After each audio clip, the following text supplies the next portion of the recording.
देख रहे हैं Fatima fertilizer and Lipton presents जीतेगा पाकिस्तान। इस वक्त एक बहुत ही अच्छा मैच चल रहा है, लाहौर कलंदर्स वर्सेस पेशावर ज़ल्मी। और इस वक्त जो लाहौर कलंदर्स को टारगेट मिला है वो है 133 का। 12 ओवर्स का मैच है और 12 ओवर्स का मैच है। असल चीज ये कि 20 ओवर का मैच नहीं है, बिल्कुल। हाँ, ये 12 ओवर का मैच है।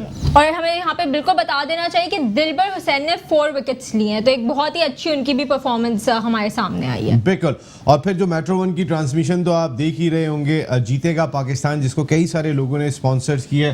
फातिमा फर्टिलाइजर, लिप्टन हमारे जो है वो टाइटल स्पॉन्सर हैं, तो उसके साथ साथ कई सारे स्पॉन्सर्स हमारे साथ जुड़े हुए, जिसमें सर्फ एक्सेल है, आगा स्टील इंडस्ट्रीज है, और टोयोटा हाईवे मोटर्स है, इन्वेरेक्स है, राजी सिटी है। ये तमाम के तमाम लोग तो जुड़े हुए हैं। उसके साथ साथ MCB बैंक, हमारा जाना पहचाना बैंक है, और उनका भी पैगाम है कि जब हो हज का इरादा, आसानी MCB बैंक का वादा।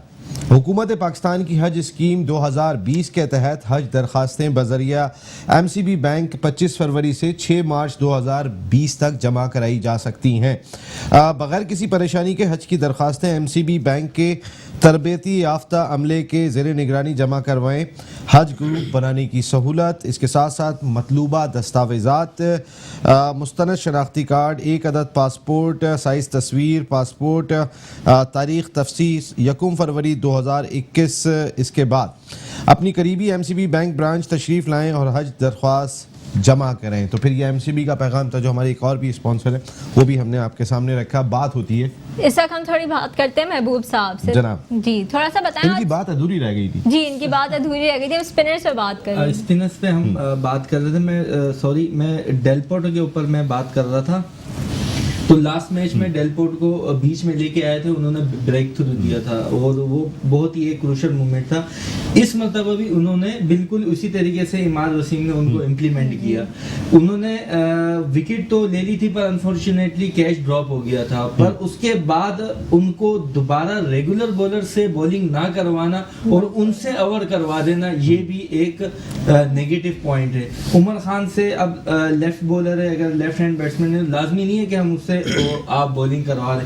आप उसका हैंड चेंज करके भी उससे बॉल करवा सकते हैं। थोड़ा सा वो लूप भी देता है गेंद को, और जिस तरह से वो हिटिंग पे जा रहे थे, काफी चांसेस ऐसे थे, काफी खिंची हुई बॉलिंग भी करता है उमर, तो विकेट्स मिल सकती थी।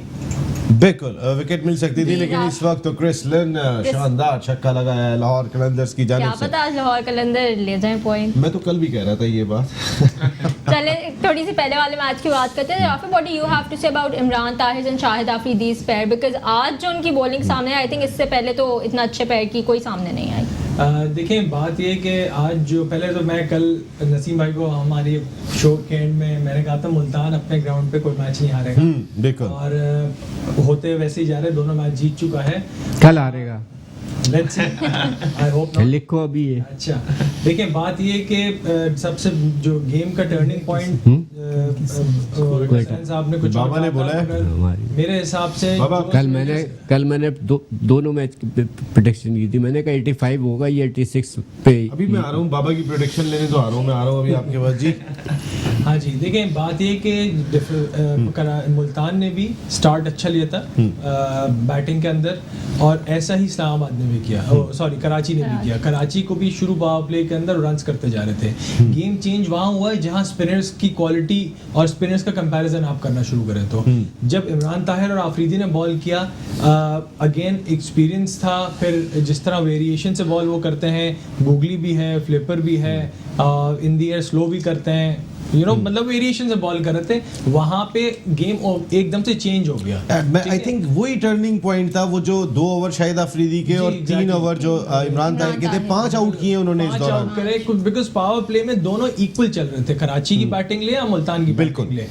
इमाद वसीम की क्या, मैंने आपसे पहले ऐसे हमारी बात हुई थी कि इमाद वसीम इनसिक्योरिटी है उनको, और ये बहुत साफ वाजे आज तो वाजे हो रहा है। लेकिन मेरा सवाल ये है एक यंगस्टर आप भी क्रिकेट खेलते हैं, मिसाल के तौर पे आपको टीम में शामिल किया जाए as a left arm spinner और उसके बाद आपको बॉल करने का मौका ही नहीं दिया जाए, तो ये फीलिंग क्या है? देखिए बहुत ही बिटर और बहुत ही डिमोटिवेटिंग होता है जब अगर आप टीम में हो, बिकॉज एक मेंटली भी आप बिल्कुल तैयार होते हैं, ठीक है ना, you're excited, you're pumped up कि यार मुझे करना है, वो भी 2-3 मैचेस से वो वेट कर रहे थे अपने मौके का, और उसके बाद जाहिर है प्लेयर का दिल थोड़ा टूट जाता है जब इस तरह उसको ट्रीटमेंट मिले। मगर ये एक इशू है, ये बात ये कि मैं बहुत हैरान हूँ कि वसीम अकरम के होते हुए, डीन जोन्स के होते हुए इस तरह की चीज़ हो रही है। मैं और इस बात से बिल्कुल इत्तेफाक नहीं करूँगा कि जी लेफ्ट हैंड बैट्समैन है तो लेफ्ट आर्म स्पिनर बॉल नहीं कर सकता।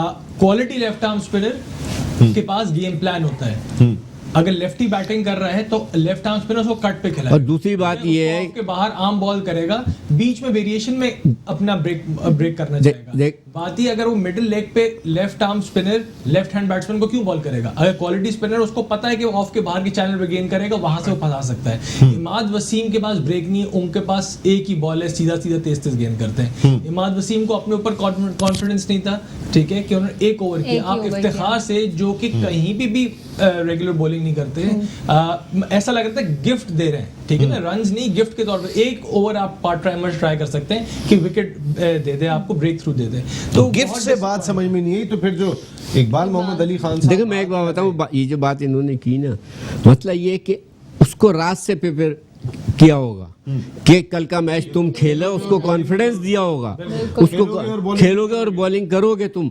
मगर ये होता है, आप ये बैठे में पूछे, आपसे कह दिया जाता है रात को कि यार आज सुबह मैच खेल लो, तो आप अपने आप को तैयार रखो, आप अपने आप को, ये सारी चीजें। अब आप देखें इतना कुछ कॉन्फिडेंस देने के बाद जब वो बच्चा ग्राउंड में आया है और आपने उसको गेंद भी नहीं कराई, कप्तान खुद एक गेंद नहीं करा रहे। जहां पे बात कर रहे हो ना आप वसीम अकरम की और डीन जोन्स की, बात यही है कि ये कप्तान जो है उसको ये दिया होगा कि जी ये जो कहेगा वो होगा। इस तरीके से नहीं होता है। बाज़ दफ़ा कप्तान अपनी टीम ज़रूर देता है, मगर उसमें जो आपके मैनेजर बैठा हुआ है, जो कोच बैठा हुआ है, तो उसकी इनपुट ज़रूरी होती है, क्योंकि वो कह रहे हैं कि ये आदमी है। और आप देखें लास्ट सीज़न देखें, दुनिया के टॉप के बैट्समैनों को उसने आउट किया लास्ट सीजन के अंदर, कोई छोटा मोटा प्लेयर नहीं, सबको अब मारने नहीं दिया। मैं एक बात इन्होंने की कि एक रात पहले या दो एक प्लेयर को तैयार करना शुरू कर देते हैं। मैं आपको ये बताऊं, ये पाकिस्तान क्रिकेट के इवन डोमेस्टिक के अंदर ये एक बहुत बड़ा कल्चर में एक फ्लॉ है कि जिस प्लेयर को खिलाना होता है ना, उसको टीम मैनेजमेंट ऐसे एक जेलन कर रही होती है, और जिस बेचारे को नहीं खिलाना होता ना, उसको ऐसा आइसोलेट किया होता है जैसे कि ये बिलोंग नहीं करता यहाँ से।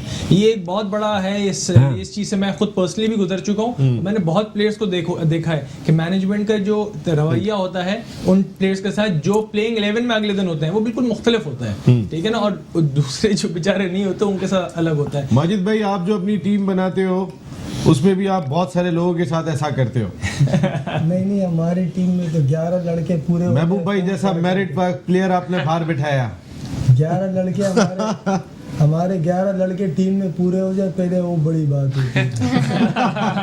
और मैं ज़रा मुल्तान के ऊपर बात करना चाहूँगा, जो यानी कि PSL के अंदर जिस तरीके से मुल्तान के क्राउड ने दिल खुश किया है ना, तो लाहौर से जो एक्सपेक्ट कर रहे थे हम लोग और कराची से कि इधर क्राउड, लेकिन मुल्तान का जो क्राउड मैचेस में आता है, उनको एक भूख भी थी ना, इतने नहीं, फिर पिंडी वाला क्राउड जो था, बस जो भी है जबरदस्त पूरा PSL दोनों पाकिस्तान में आया। उसके बाद लाहौर से सबसे ज़्यादा एक्सपेक्ट लोग कर रहे थे कि लाहौर में क्राउड बिल्कुल फुल होगा, लेकिन लाहौर की टीम भी उस तरीके से परफॉर्मेंस नहीं कर पाई, और उनका जो क्राउड है वो भी आज क्रिस लिन जिस तरीके से बैटिंग कर रहे हैं, तो हम एक्सपेक्ट कर रहे हैं कि शायद लाहौर कलंदर्स कहीं ना कहीं कोई आगाज तो करें। बिल्कुल, इस बारे में हम लोग जानेंगे, मगर हुसैन भाई से भी बात करनी है जी, तो इस बारे में हम जानेंगे, but after this very short break, stay with अस।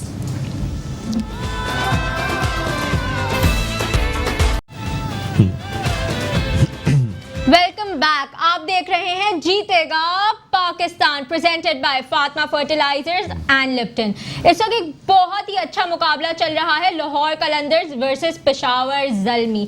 देखते हैं कौन कहां तक जीतता है। इस वक्त क्रिस लिन तो काफी अच्छी फॉर्म में दिख ही रहे हैं, लेकिन लाहौर कलंदर्स के क्या पता आगे जाके क्या हो, क्योंकि उनका कभी कुछ हमें नहीं पता। बिल्कुल, वाकई में ये सब हंस रहे हैं यहाँ पे बैठे हुए। लाहौर कलंदर्स के बारे में कोई प्रिडिक्ट नहीं कर सकता। पिछले 4 साल में तो हमने यही देखा है। इस साल अगर वो कुछ चेंज कर दें, क्योंकि अगर आज वो मैच लूज कर जाते हैं तो इसका मकसद है उनके लिए कम बैक करना इतना आसान बहुत ही नहीं होगा। मुश्किल हो जाएगा। 5 मैच जीते तो भी आउटसाइड चांस होगा, क्योंकि बाकी टीमें आप देखें ना, आज 4 आप मैचों में से 3 मुल्तान जीत की आप चुकी है। performance हाँ, देखें। मुल्तान सुल्तान 3 जीत चुके हैं, कोयटा ग्लैडिएटर्स 4 में से 3 जीत चुके हैं। तो ये बड़े कंटेंडर्स दिखाई दे रहे हैं आगे बढ़ने वाले। लेकिन कल बड़ा इंपॉर्टेंट मैच होगा, मुल्तान सुल्तान वर्सेस कोयटा ग्लैडिएटर्स, और ये फैसला करेगा नंबर 1 कौन हो रहा है। और बड़ी बात ये है कि मुल्तान अब तीसरा मैच जो है कंटिन्यूस खेलेगी, क्योंकि उससे कल खेला, आज खेला और वो कल ये भी बड़ा important खेलेगी। है, ये बहुत ही इंपॉर्टेंट है कि 3 कंटिन्यूस मैचेस खेलना क्या एक टीम पे बर्डन होगा। लेकिन उनके कैप्टन शान मसूद आज परफॉर्म कर बिल्कुल, आज परफॉर्म करते हुए बड़े अच्छे लगे। तो इस बारे में थोड़ा सा इकबाल साहब से पूछते हैं। नहीं, पहले हुसैन भाई से बात तो करें। चलें। हुसैन भाई बहुत देर से चुप बैठे हुए। जी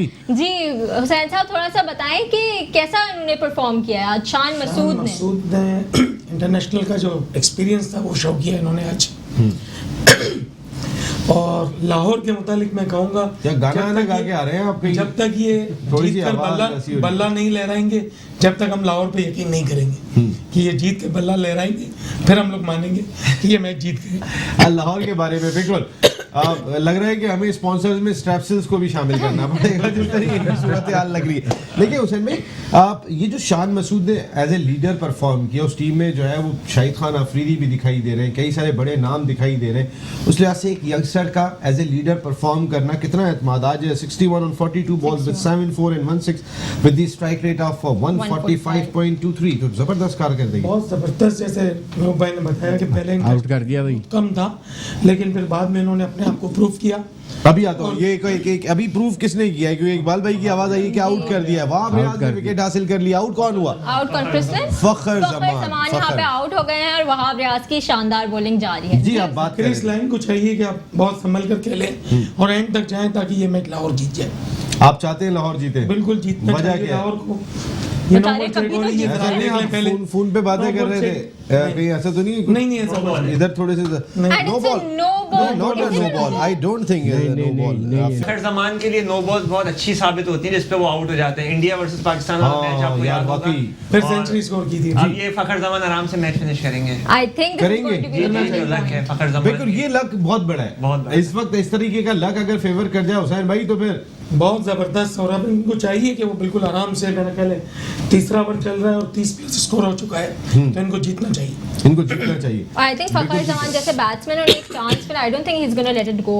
बिल्कुल, वाकई में फखर को फखर अगर जमान के लिए चांस मिल बहुत गया। क्रूशियल भी है, क्योंकि T20 वर्ल्ड कप सर पे और उनको टीम में कमबैक करना है। देखिए इस वक्त ना जो कंटेंडर्स दिखाई दे रहे हैं उसमें इमामुल हक को तो खेलने का मौका ये गया, आउट हो गया। ये नहीं, लेकिन फ्री हिट हो गया। इट्स अ फ्री हिट, और इसीलिए भाग के रन्स भी हासिल हुआ। फ्री हिट का गो के वो फायदा नहीं हो सके। लेकिन फखर की फॉर्म काफी नहीं, अरसे अभी से तो बहुत खराब है टाइम। यहाँ पे। तसद्दुक जो स्ट्रगल कर रहे हैं काफ़ी टाइम से, फर्स्ट क्लास में भी उनसे परफॉर्म नहीं हुआ, काफ़ी जगह प्रॉब्लम्स में है। तो फखर जमान को फॉर्म में आना पड़ेगा अगर टीम में कमबैक करना है। बहुत लोग चाह रहे हैं वो कि वो कमबैक करें, लेकिन लग नहीं रहे हैं नसीम आसान। भाई देखें, बात ये फखर जमान ने जब डेब्यू किया था उस वक्त एकदम से ये काफ़ी रन्स करना शुरू कर गए थे, मगर जो टेक्निकली साउंड क्रिकेटर्स थे, एक्सपर्ट्स थे, उन्होंने उस वक्त भी कहा था कि इनको अपने टेक्निकल चीज़ों पे काम करना पड़ेगा। बिकॉज होता क्या है कि जो टेक्निकली अगर आप इतने साउंड ना हो तो वो ऑपोजिशंस काफ़ी ईजिली रीड कर लेती हैं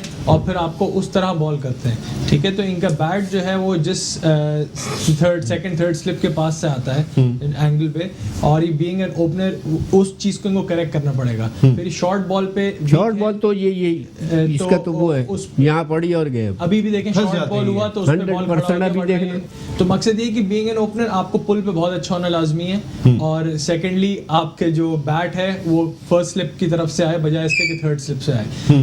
तो ये चीज़ जब तक इस पर कंट्रोल नहीं करेंगे, तो जब तक ये करेक्ट नहीं करेंगे, जब तक इनका सक्सेस रेट अब अच्छा नहीं हो सकता। मुझे नहीं लगता कि इतना सक्सेसफुली मैं भाई कितना बड़ा कंपटीशन है। शर्जील खान भी हैं, अम्माद ने बड़ा कॉन्फिडेंस का इजहार किया उन पे कि हम कंटिन्यू करेंगे चाहे वो परफॉर्म करें ना करें। हैं, शर्जील एक बड़े कंटेंडर लगते हैं, फ़खर है, इमामुल हक बैठे हुए दिखाई दे रहे हैं, बाबर आजम खुद ओपनिंग पोजीशन पे बैटिंग करते हैं, एहसान अली, अहमद शहजाद से अभी तक परफॉर्म नहीं हो सका है कि जो हम देखें कि वो क्या कर रहे हैं। ये बहुत ही अच्छा गेस्चर है कि अगर कोई कैप्टन किसी प्लेयर के ऊपर इतना बड़ा ट्रस्ट कर रहा है। और दूसरी बात, अगर आप शर्जील पे कर रहे हैं, उमर पे नहीं कर रहे हैं। उमर खान चले शर्जील पे की बात हो रही है, जी हाँ ठीक है, उमर पे हमने की, क्योंकि देखें अगर अनफॉर्चुनेटली आप तीनों मैचेस उठाएं, शर्जील खान आउट हुए, लंबा स्कोर नहीं कर सके, पर जहां उन्होंने हिट मारी है, जैसा उन्होंने खेले, वो एक प्रॉपर शॉट थे, जो उनकी पुरानी फॉर्म थी, बिल्कुल वही टचअप आ रहा है। तो हो सकता है कि जो कैप्टन इमाद वसीम की ये स्ट्रेटेजी हो कि हम इसको दोबारा से, और बाबर आजम, जो सबसे मेन बात है कि बाबर आजम इस टीम में है जो कि T20 के कप्तान भी हैं पाकिस्तान टीम के। हो सकता है कि बाबर आजम भी ये चाहते हों कि वो इनको पाकिस्तान में लेके आएं, उसकी वजह से ये उनको पूरा बैक कर रहे हैं और उनको कॉन्फिडेंस दे रहे हैं कि शर्जील दोबारा से कराची किंग्स में परफॉर्म करें, और सिलेक्टर्स के लिए ये एक बहुत बड़ी नसीम भाई, जितने भी ये कमबैक करने वाले प्लेयर्स हैं, आमिर, मोहम्मद आमिर, वहाब तो खैर फिक्सिंग स्कैंडल से नहीं कमबैक किए। आप इनको देखें, इनके लिए बड़ा सॉफ्ट कॉर्नर है हमारे मुल्क में, अवाम में भी और क्रिकेट बोर्ड के अंदर। ये मुझे कुछ बात समझ नहीं आती, बेमानी करके वापसी का आने के अंदर अगर सिंपैथी गेन हो जाती है तो यार ये तो फिर सिंपैथी तो नहीं होती, बिकॉज़ आमिर ने एक साल परफॉर्म नहीं किया था, आमिर ने एक साल तक परफॉर्म नहीं कर पा रहे थे वो, इवन न्यूजीलैंड चले गए, वो परफॉर्म नहीं कर रहे थे, मगर उनको बैक टू बैक खिलाए जा रहे थे। अब शर्जील खान ने अभी 1.50 नहीं किया और पूरा मुल्क उनको 2 छक्के 1 छक्के के ऊपर पाकिस्तान खिलाने की बात करता है। ये क्या है? जो बेचारे बैक टू बैक परफॉर्मेंसेस कर रहे हैं, उनका कब वक्त आएगा भाई? वो बोरिया बिस्तर बांध के घर में। और जब आमिर परफॉर्म में आए तो उन्होंने टेस्ट क्रिकेट से किनारे कशी इख्तियार कर ली। जब ऑस्ट्रेलिया का टूर आया, जब वो फॉर्म में आए तो वही बात आई। फिर रमीज राजा ने कहा फिर ऐसे प्लेयर्स को हमने 3 साल 4 साल इन्वेस्ट किया, और जब ऑस्ट्रेलिया में परफॉर्म करने की बात आई, सॉफ्ट कॉर्नर देखें, मैं आपको एक बात बताऊं, आपकी बात नहीं कर रहा, मैं पीसीबी की बात कर रहा हूं। पीसीबी की मैं इसके ऊपर एक पॉइंट दे रहा हूं मैं अपना। सॉफ्ट कॉर्नर उन्हीं प्लेयर्स के लिए होता है जिनके अंदर क्रिकेट खेलने की पोटेंशियल होती है। ये बात वैसे बहुत लॉजिकल है। देखिए, आसिफ के लिए नहीं था, सलमान बट के लिए नहीं था, वो आसिफ बहुत बेटे आमिर की उम्र थी, तो एज गुजर गई। मैं बात यही कर रहा हूँ। देखिए, सलीम मलिक पे लाइव बैन लग गया था, वसीम अकरम खेलते रहे थे, छोड़ दें आप, बहुत लंबी बात, बड़ी लंबी कहानी। बहुत बैड पैचेस आए हैं बड़े बड़े प्लेयर्स के ऊपर भी, इसमें कोई शक नहीं है। जयवर्धने आप देख लें, संगाकारा देख लें, इंजमाम आप देख लें, 2003 का वर्ल्ड कप आप देखें, तो उसका क्या मतलब है कि क्या श्रीलंकन बोर्ड या और टीमें उनके ऊपर सॉफ्ट कॉर्नर नहीं रखे? उनको पता है कि यार आज नहीं तो कल ये खेल सकता है, क्योंकि इसमें घर में पोटेंशियल है। T20 क्रिकेट जिस तरीके से हमारी अगर आप देखें पाकिस्तान क्रिकेट में, हम ज्यादातर 150 प्लस स्कोर नहीं कर पाते।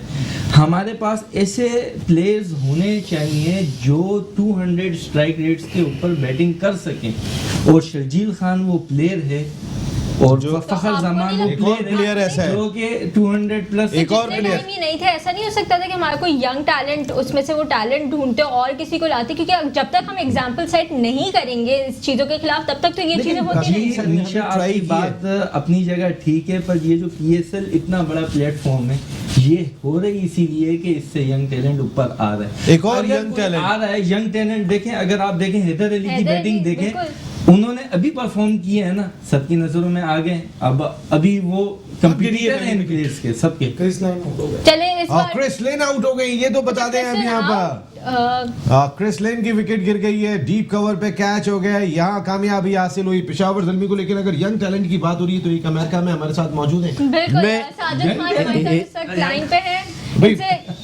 साजिद भाई से इनसे थोड़ा सा पूछना कि आज जो कराची किंग्स ने खेला उसमें अरे, उमर खान साजिद को भाई से तो खिलाया मैंने भी गया, सवाल किया। लेकिन उनसे बॉलिंग नहीं कराई गई, तो इसके बारे में आप क्या कहेंगे?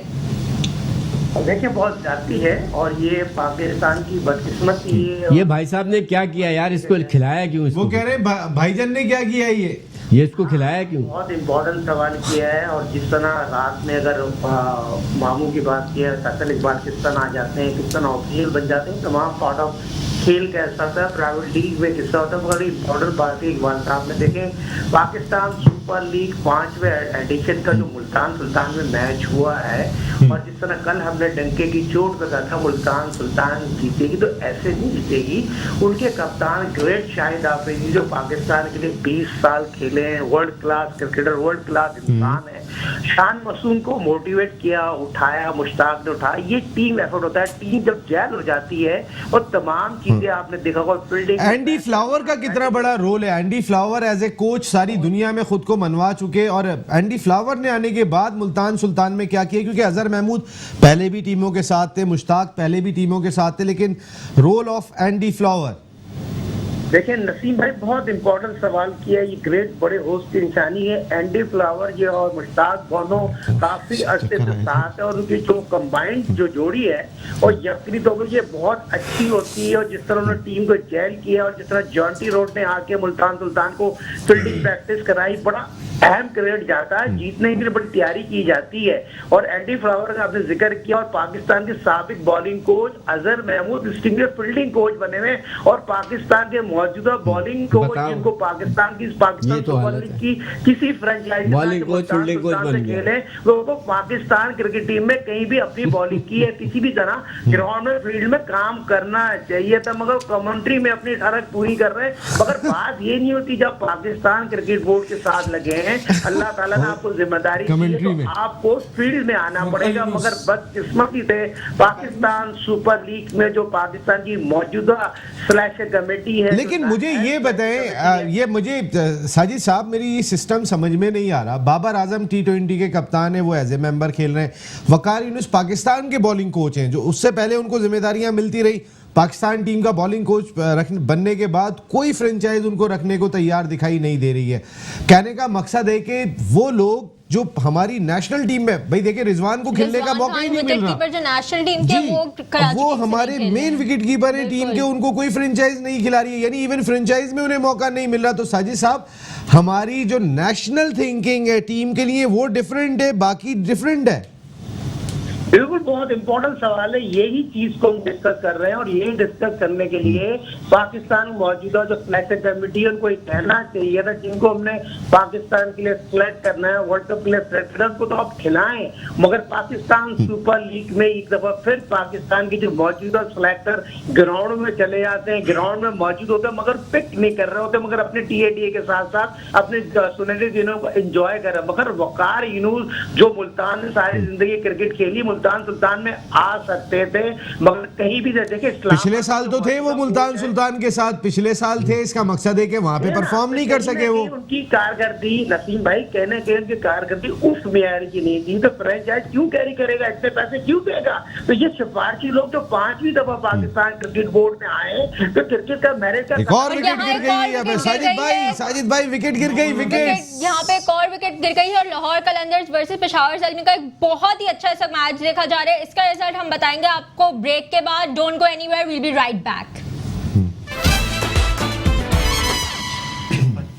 Welcome back. आप देख रहे हैं Fatima fertilizer and Lipton presents जीतेगा पाकिस्तान। इस वक्त लाहौर कलंदर और ज़ल्मी का एक बहुत अच्छा मैच जारी है, जिसमें Lahore Qalandar only need 79 run of 36 balls. It's not only, बहुत बड़ा स्कोर है, ऑफ ओनली 36 बॉल्स। तो इस वक्त साजिद अंकल से पूछते हैं कि इन्हें क्या लगता है कौन जीत है, लाहौर कलंदर्स, और यहाँ पे एक क्विक आउट हो गया है। फखर जमान यहाँ पे आउट हो गए हैं जी। सही साहब, इस मैच पे तो हम कल भी बात करेंगे क्योंकि टाइम बहुत कम है। कल जो मैचेस खेले जाएंगे, मुल्तान वर्सेस कोयटा का पहला मैच होगा, क्या लगता है कौन जीतेगा?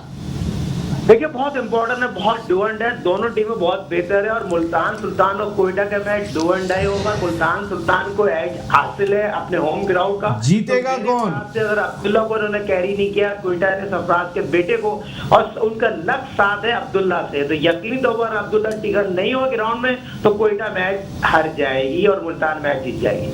अच्छा, और इस्लामाबाद वर्सेस ज़ल्मी क्या लगता है कौन जीतेगा? Islamabad. Islamabad. Thank you so much Sajid uncle for joining us. Thank you ji. Iqbal भाई कल की टीम देखिए कल की टीम ये है, कल कोयटा जीतेगा। जिस तरीके से बात कर रहे हैं ना अब्दुल्ला की, अब्दुल्ला हो चाहे आफरीदी हो चाहे वो हो, कल दिन है। सरफराज के बेटे मैं दूसरी बात कर रहा हूँ, वो दूसरी बात पे चले गए वो समझ आप नहीं समझ रहे, मैं और वो समझते इस बात जी, मैं समझ गया हूँ। समझ गया ना।